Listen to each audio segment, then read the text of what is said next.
আসসালামু আলাইকুম। আমার ছাদ বাগানে দেখেন কত সুন্দর লাউ গাছে লাউ শাক এসেছে। লাউ শাক খেতে যেমন সুস্বাদু, তেমনি লাউ শাকে আছে অনেক পুষ্টি গুণ এবং ঔষধি গুণাগুণ।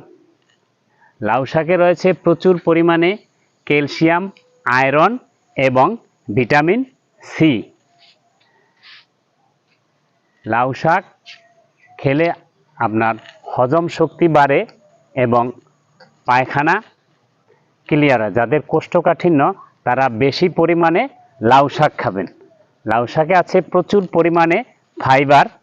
এই ফাইবার আপনার পায়খানা এবং হজম শক্তিতে খুব সহায়তা করে।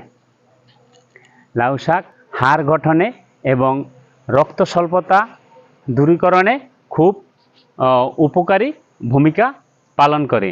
তাই বেশি বেশি লাউ শাক খাবেন। ধন্যবাদ সবাইকে।